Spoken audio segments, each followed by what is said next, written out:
This is the INXS Stimulator.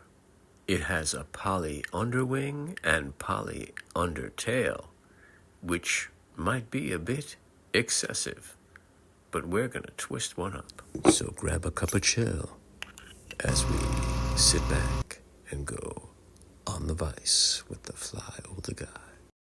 On the Vise, we have a size 12 2X dry fly hook. I'm going to load up the bobbin with some 70 denier in a fire orange.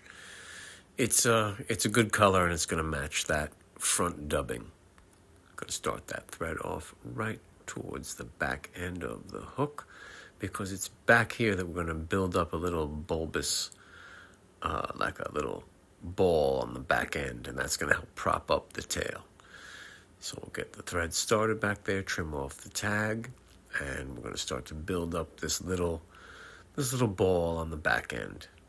So just, a few extra wraps around the one section. Put a little bit of thread in the front, a little bit of thread in the back, so it doesn't just slip right off. But you do just want to kind of build up a little bulbous ball right there. Should just about do it. Let's put some in the back, a little bit more in the front. And presto, looking good. Now we'll grab some poly yarn. We've got some white poly yarn here. We're going to cut off 2 card lengths, trim that in half, and we'll use 1 card length for the undertail and 1 for the underwing. So we'll grab 1 and do a little bit of a pinch wrap to get it locked in place here at the tail section, right in front of that little thread ball that we formed, and then start to wrap it back towards the thread ball, and that's going to help it stay pointed upwards. We'll give the yarn a few clockwise twists, bring it down, it twists up on itself like that, and then we will lock the other tag end on top of the first one. That's going to help us to form, a nice little tapered body section here. So we're going to build up some materials under there to help us make a nice body section. So trim those tag ends off, wrap down the yarn in the front, bring the thread back, and we're going to prop up the tail a little bit. We don't have to go crazy, but I want to, we're not really posting it, but a few nice wraps there at the base help it stay standing up. Wrap it in. You can see it's got a very nice angle already, and that's also going to help prop up that elk hair when we tie that elk hair in for the tail. Oop, watch that thread. That happens. It's always good to keep the thread short on the bobbin when you're wrapping inside that little gap. Just do a little bit of housekeeping, and then trim off the poly yarn to approximately the length that you'd like the tail to be now, because you really can't get in there afterwards. It's a little hard after you tie in the elk hair. So we're going to grab some elk hair. This is some nice light elk hair. Trim off a decent sized clump. Nothing too crazy. This is for the tail, but you can see once you pull out all this fluff and stuff, it thins out quite a bit, all the uneven tips, broken tips. Pull them out. We'll grab the small stacker for these, work them in there, and we'll stack them up. I like to stack it on my knuckle. It's just quieter that way.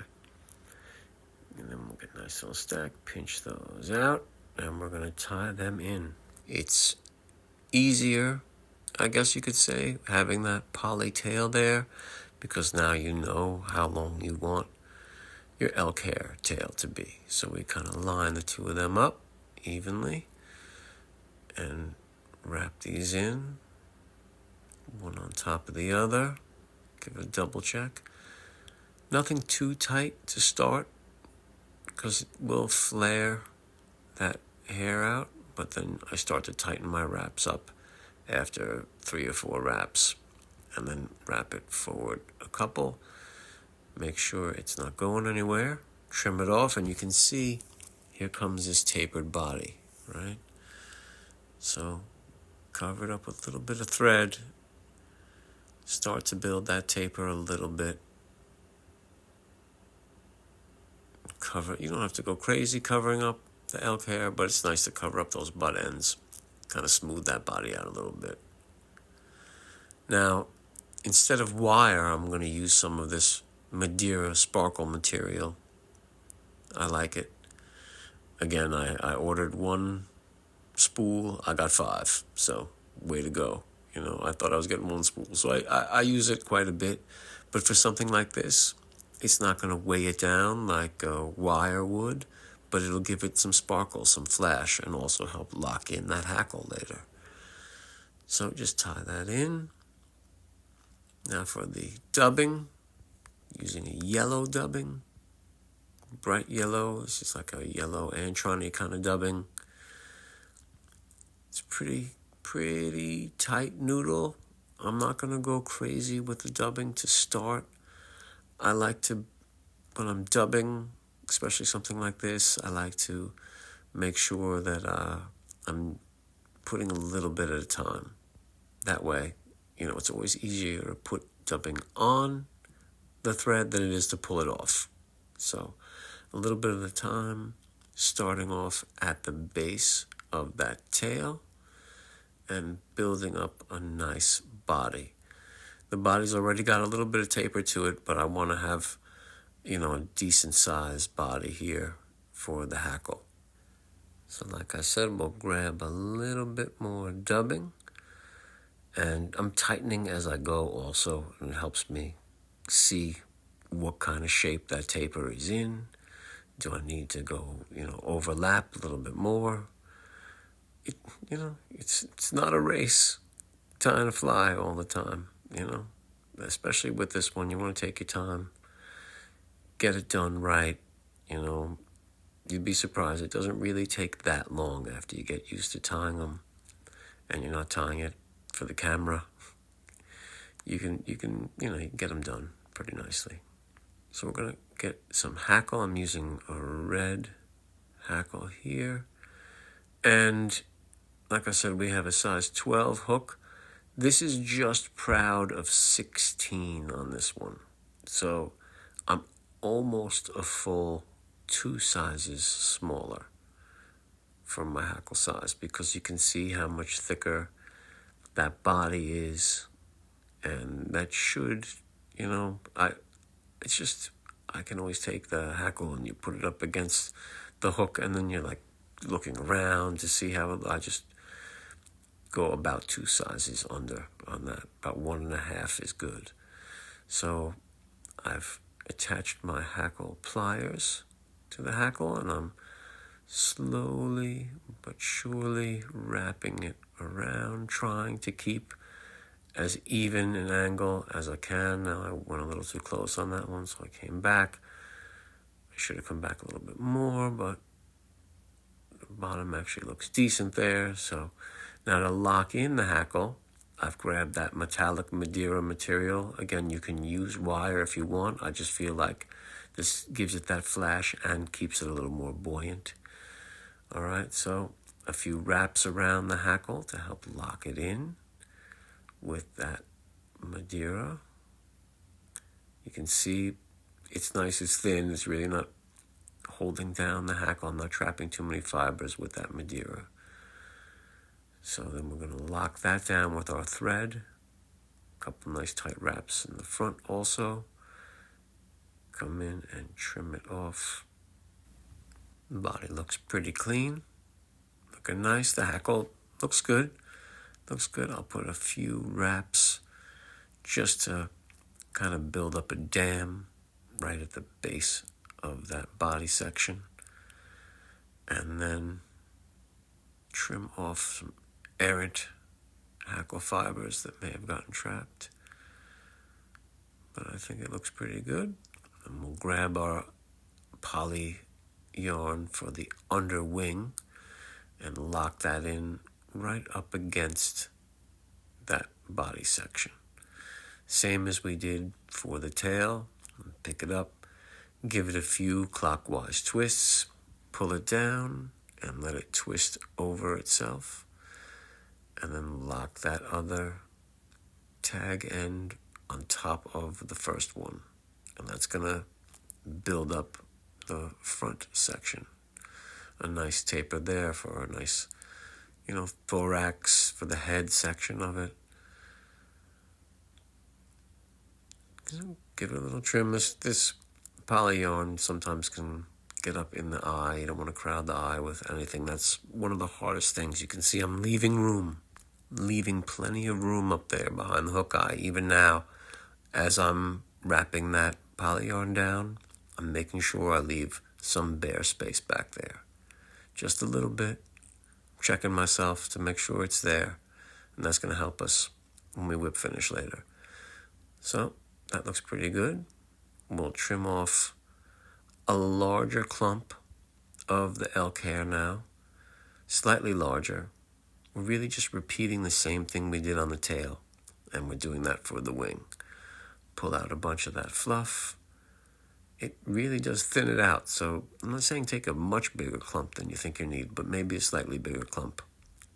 When you pinch it, you're like, this is big, but, once you clear out that fluff, the under hair, all the other guard hairs, broken tips, uneven tips, you'll come up with about what you need. So put that in the large stacker, and then, see, there we go. We got a couple of broken tips there. And then I just take it right from the large stacker, if I can, and feed it into my smaller stacker. Give that a nice stack. Couple taps that way, a little bit of tap on the side, group it in, and got a nice little stack there. So I'll pull that out, and this is going to be our wing section. So we want to, again, trim off that poly yarn before you tie in any of the elk hair. And just like with the tail, this is going to help us gauge how long we want this wing to be. You don't really have to worry. If you get it by eye first with the poly wing, you can be like, that's about right, or maybe a little longer. So like a little longer, use the poly yarn as an underwing. And we'll lock that in.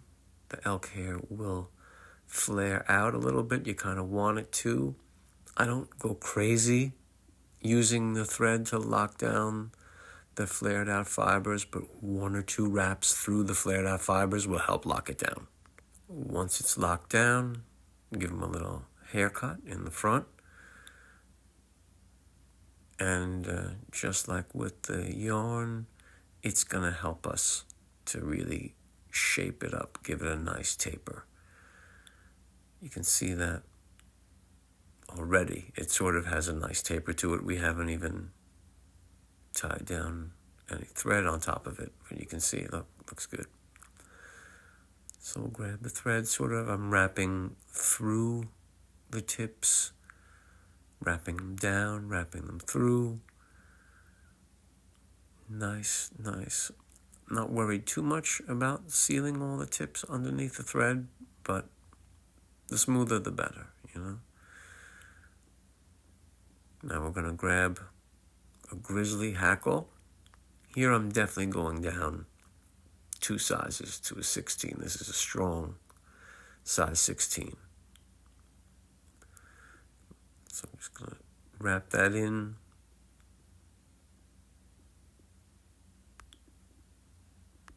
Leave a little bit of bare stem to help orient it, but not too much. I don't go crazy. And pluck off an errant piece of elk hair if you got one. So looking pretty good already. Now what we're going to do is we're going to tie in the legs. So I grabbed some of these silly legs, and this is like a yellow and a red. Really, it's matching the colors quite nicely of this stimulator. So only need 1 leg, and I cut it in half, and we use 1/2 on each side of the fly. So we'll take that 1/2 and just set it in on the one side, let that tension from the hanging bobbin just hold it in place, and then grab the other leg and lock it in right there like so. You can adjust them before you give it a couple other tight wraps. See, get them adjusted nicely. Pull it back a little bit. Lock them in place. And you can see they flare out a little bit when you pull them. And they look good. They look nice and buggy. And that is what you want to help stimulate whatever fish this fly should come across. So we're going to dub the front section now. I'm going to grab some crayfish orange dubbing. This is a very bright orange dubbing. Going to dub it on a thin noodle up in the front because we're going to go behind the legs and then in between the legs. So you want to have the noodle nice and thin. Nothing that's really going to, push the legs around. So like I said, we're going to carefully go behind the back section. 2 wraps so we can see that dubbing right there.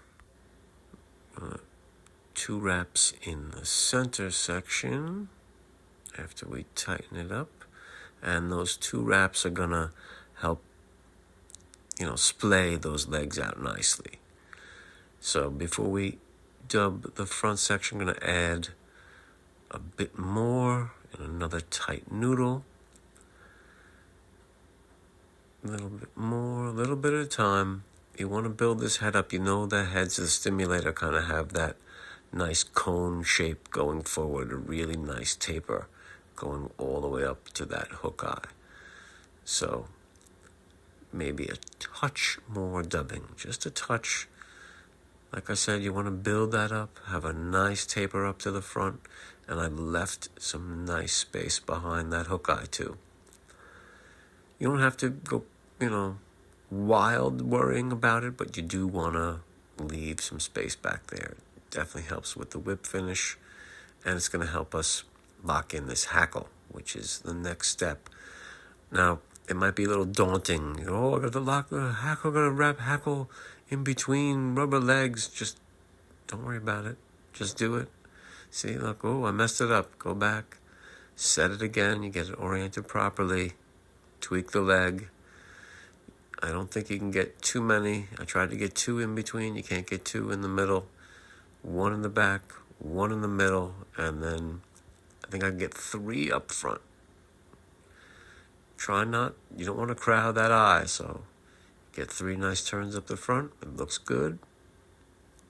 Lock it in. Don't push it. Lock it in place. 2 nice wraps behind. Make sure it's nice and tight. Then I sweep it back a little bit. Sweep it back. There's always a couple of errant hackle fibers. Don't go crazy. All right, okay, come in, trim it off. Oh, look, I happened to trim off a couple of errant hackle fibers at the same time. Looking good. Give it a sweep. Check it out. It looks pretty nice. And sweep back those legs and the fibers if you can. And build up a little bit of a thread head. It's going to help dam back those hackle fibers, give you access to the hook eye, and it does help complete that taper on the head of the fly. It's a real thread head that you're building. So keeping the bobbin nice and close to the head. Looks good. The color balance looks about right. So let's grab that whip finish tool. And again, you want to get those legs out of the way. So we're going to sweep the legs back. It's a little easier. Try not to trap any hackle fibers. So a careful 5-turn whip finish here. And we'll pop off the thread. And look out for the legs. You might trap one of them. And then trim out the thread. Looking good. Got a couple errant fibers. Make sure we take care of those. Check the hook eye. Looks good. Looks clear. No crowding. All right, now I'm going to trim off the legs. I don't have any exact millimeter length for the legs. I just trim them off to what looks natural. Looks all right. Like I said, there's like a 0.5 millimeter difference in the back legs. Oh, it's the end of the world. It's not.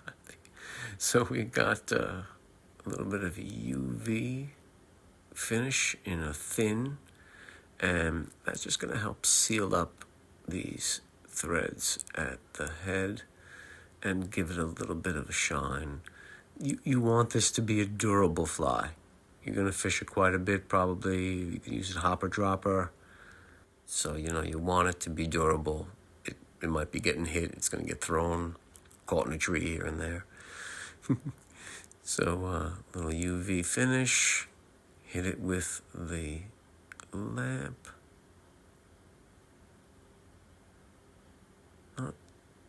15, 20 seconds. Give it a spin. Give it an inspection. It's looking pretty good. It's looking nice. Preen it. You're ready to go. The INXS Stimulator. I'm telling you. It's definitely going to float. And it's definitely going to get some attention. The legs, that profile, all that polyyarn. It's excessive. Well, that's it for the INXS Stimulator. I hope you guys enjoyed the tie. We'll see you on the next one. Until then, stay fly.